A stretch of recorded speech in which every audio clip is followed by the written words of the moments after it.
Assalamu alaikum, all of you. Good morning.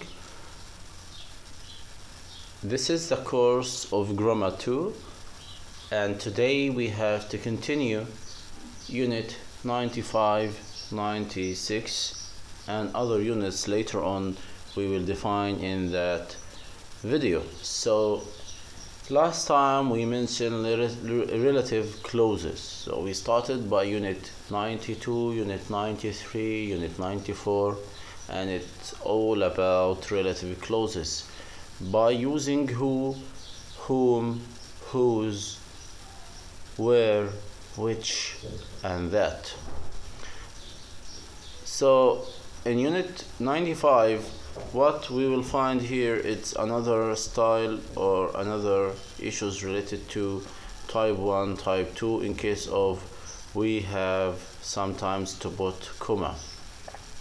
So here the woman who lives next door to me is a doctor, and here my brother Ben who lives in Hong Kong is an architect.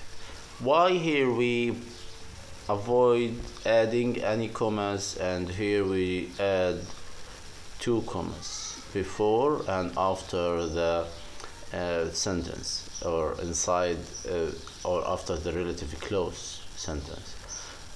Here Grace works for a company that makes furniture. Anna told me about her new job which she is enjoying a lot. We stayed at the hotel that you recommended. We stayed at the Park Hotel which a friend of ours recommended. So let's look at the following issues. The relative clauses tell you which person or thing, or what kind of person or thing the speaker means. So the woman who lives next door to me tells us what, or tells us which woman. It means she told me about the woman that I asked about, which she is a doctor. A company that makes furniture tells us what kind of a company. The hotel that you recommended tells us which hotel.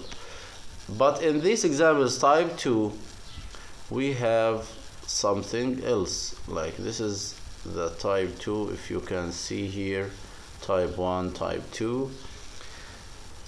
In these examples, do not tell you which person, because my brother Ben who lives in Hong Kong. So it's about the same person. No meaning here. Anna told me about her new job which she's enjoying a lot. So you are not describing someone else. I'm describing something which is belong to me. Nothing passive here. All is clear.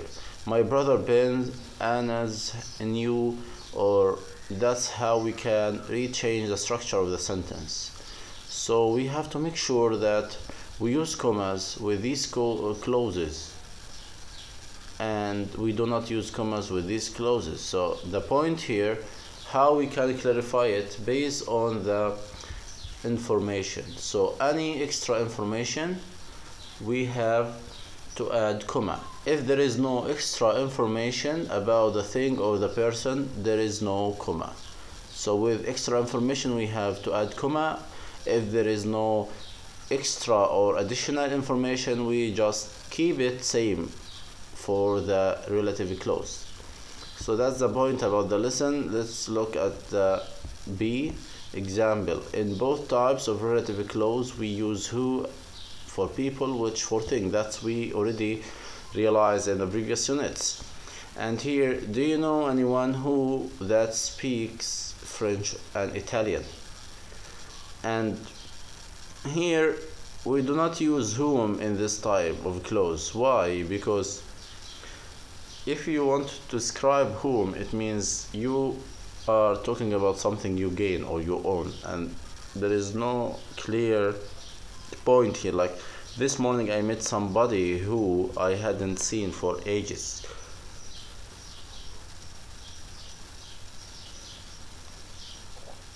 Type 2, you cannot use that. John, who speaks French and Italian, works as a tour guide. Anna told me about her new job, which she's enjoying. So the point here I'm looking for is how to understand who and which.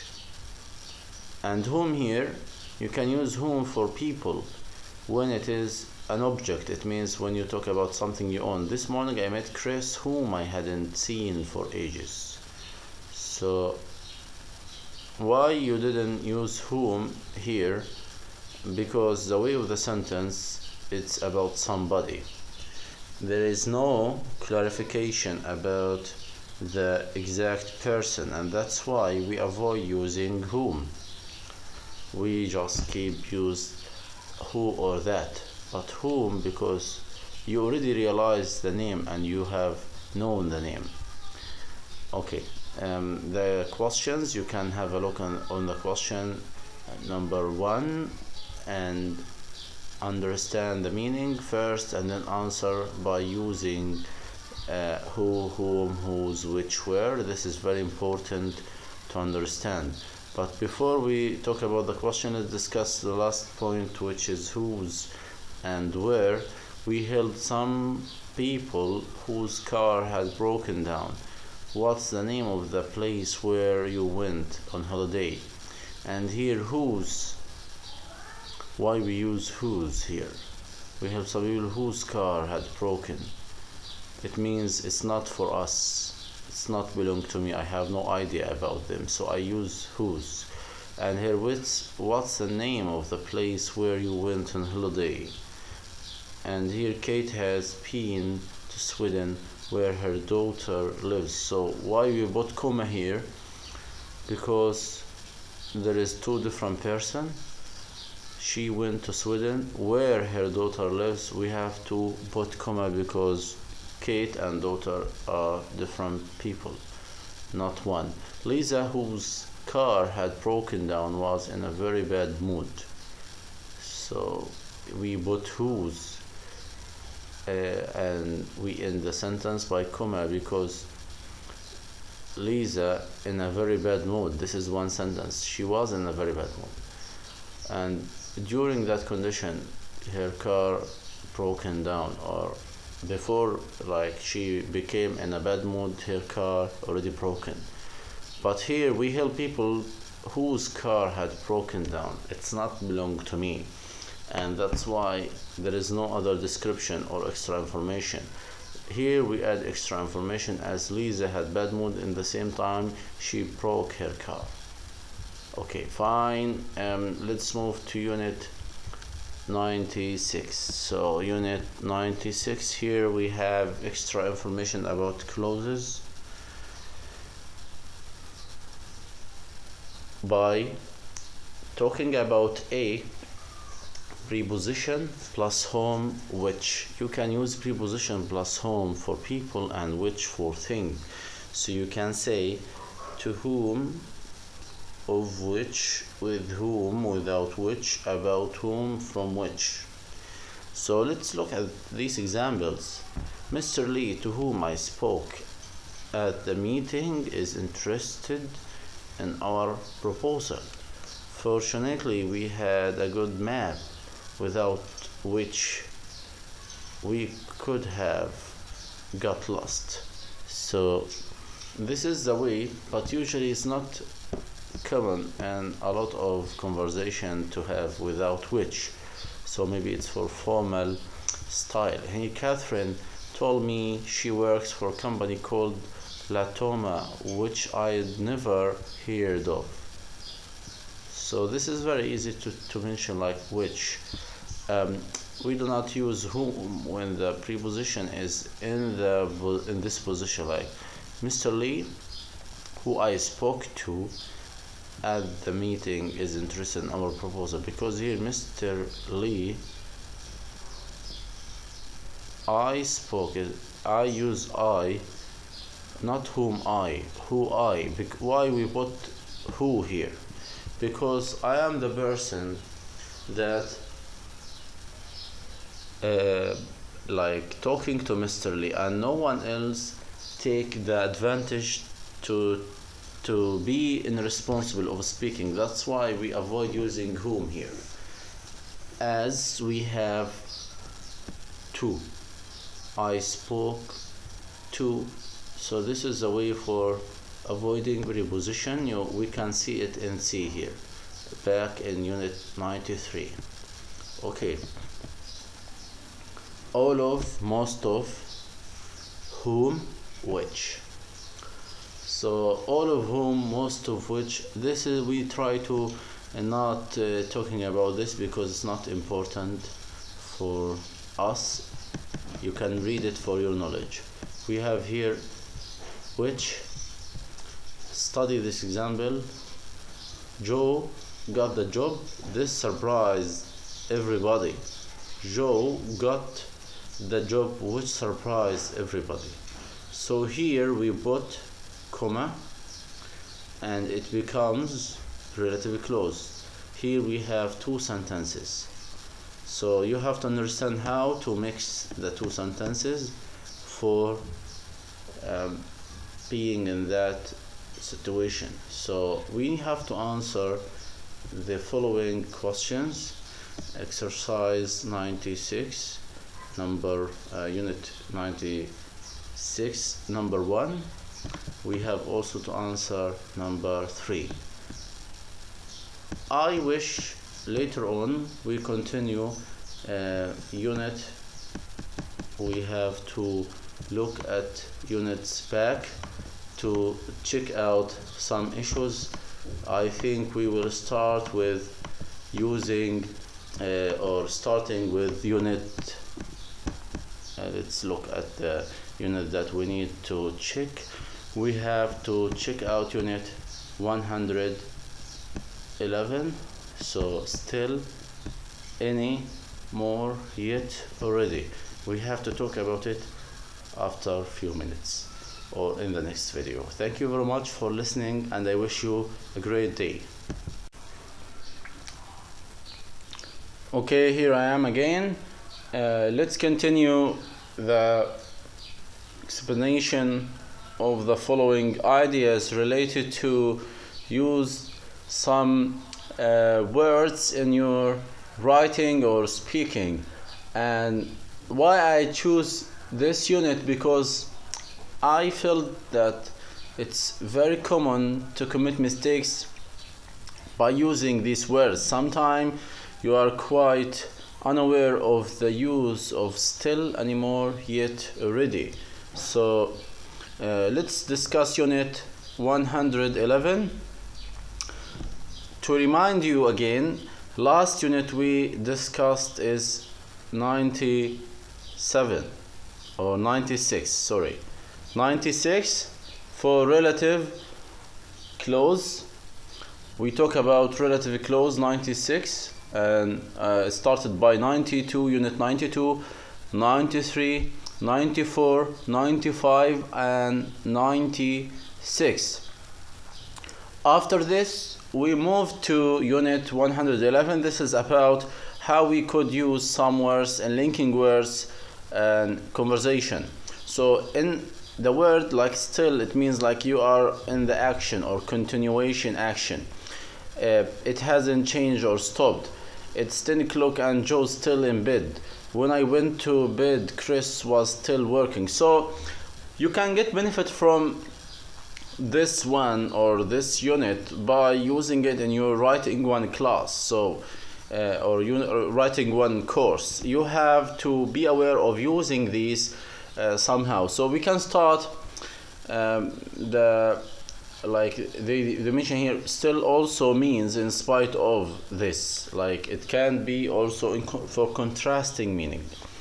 He has everything he needs, but he's still unhappy. Still usually goes in the middle of the sentence with the verb. So how we can define it, like you can see here, after auxiliary verb we can find still. Joe is still, Chris was still, I am still, like he's still unhappy. Not I still or I or he still in without using auxiliary verbs. So be careful about the middle of the sentence with the verb. This is very important. Don't use still if there is no verb. That's one point of that what we call section. So let's move to the next part B.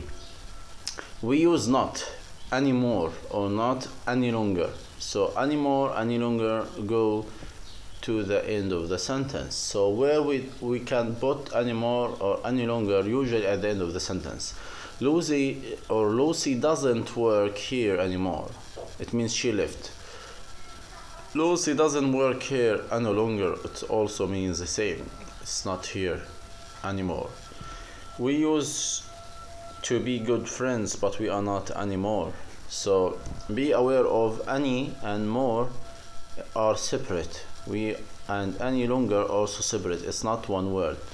It can be one word somehow, but if you write it anymore, one word or two words, that's not a big deal. So you have to understand we use no longer in the middle of the sentence. It's like kind of rare condition. Lucy no longer works here. We do not normally use no more in this way. We are no longer friends. Not we are no more friends. No longer friends. Compare still and not. Sally still works here, but Lucy doesn't work here anymore. So that's the point of it. See, we have yet. He's not here yet. Is he here yet? So yet means until now. Yet usually goes at the end of a sentence. Have you decided what to do yet? Where are you going on holiday? We do not know yet. We don't know yet. We do not know yet. Somehow like here, compare yet and still. Mike lost his job 6 months ago and is still unemployed. Mike lost his job 6 months ago and hasn't found another job yet. So a lot of opinions say that yet comes with a present perfect structure, and this is to keep in your mind. Is it still raining? Has it stopped raining yet? So you can see the present perfect structure here. Okay, great. So let's go to D, the last part. We use already to say that something happened sooner than expected. What time is Sue leaving? So she has already left. Also we have here using the perfect or present perfect structure. Shall I tell Joe what happened, or does he already know? I have just had lunch and I'm already hungry. Already usually goes in the middle of the sentence, like she has already left, or she is left already, or she has left already. That's the way of using it. You can also understand that already word order as here, like at the end of the sentence or between the auxiliary verb and the past participle verb. Be careful about the word order. Word order is very important. Here we have question 2. Question number 3, we have to answer it. Question number 3 is great because you have to understand how to use still, yet, already, anymore in the following sentences. Be careful again about this condition because we need it. We need you to understand that concept, how to put or to enlist or add these words in the sentence in the word order accurately. Okay, let's move to the part that we are looking for here. As I already told you, we are moving very quickly but we have to understand the benefit of using the words. Let's start with unit 120. So we will continue 120. It means we jumped from 100 and what we call 111 to 120. We jumped this units. It doesn't mean like it's not important, but because I realized that you had been into this explanation in course writing 1, so for me there is no time for describing it again to you, but it's for your knowledge. So let's start by unit 120. It's closer to use it for what? For preposition. So one of the main important case for that course is, or the topic that we need to be focused on for this course is preposition. So in the following 2 weeks, we will choose preposition plus phrasal verbs. That's before the 25th of April. Okay, unit 120, by and until, by the time. So by means not later than. I sent the document today, so they should arrive by Monday. It means by Monday for sure. There is no way that by Monday will not be reaching there. So no, or before Monday. It can be reaching on Monday, but not later than Monday. Before Monday, like Sunday, Saturday, it can be there, but if it's Monday and Monday finished or ended without that documents reached there, it means there is a problem or something happened to the documents. We would better hurry. We have to be home by 5 o'clock. At or by 5 o'clock, not later than 5 o'clock. So the point here, we have to be home by 5 o'clock. It means before 5 o'clock we have to reach home. That's the way of using by. So by now, she should be here by now. It means now and before now, she should be here. Okay, let's move to the next part, P. We use until, till. Let's look at it. Like here we have until and till, the same meaning. Let's wait until it stops raining, or till it stops raining, same meaning if you can realize. Compare till, until, and by. So Joe will be away until Monday. It means he will back on Monday. Nothing before Monday.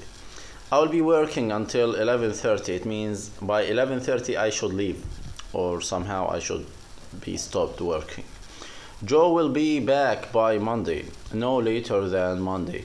I will have finished my homework by 11:30. It means no later than 11:30 or before 11:30. Let's look at C here. You can say by the time. It's too late to go to the bank now. By the time we get there, it will be closed. It means here, this structure is very important to know it for grammar. How to use by the time, and here present simple, and then we use the what we call like the structure of using the auxiliary verb will with be. I will be. So it means it will close between now and the time we get there. You will need plenty of time at the airport. By the time you check in and go through security, it will be time for your flight. It means during the time that you spend in checking and being into security, checking for luggage and your tickets, then you will be moving towards that flight. Hurry up, by the time we get to the cinema, the film will already have started.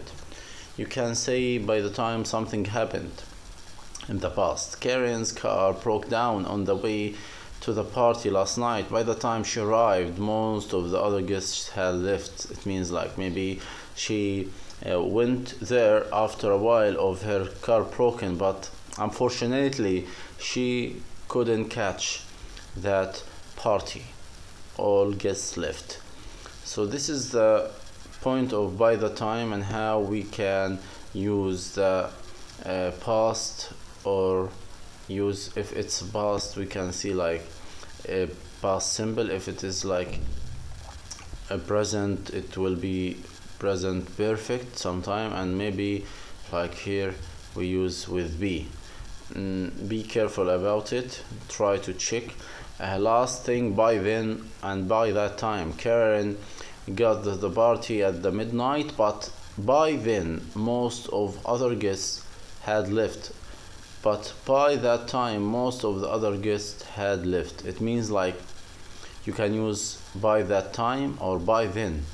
By then is very great if you use it, because you will change the structure somehow.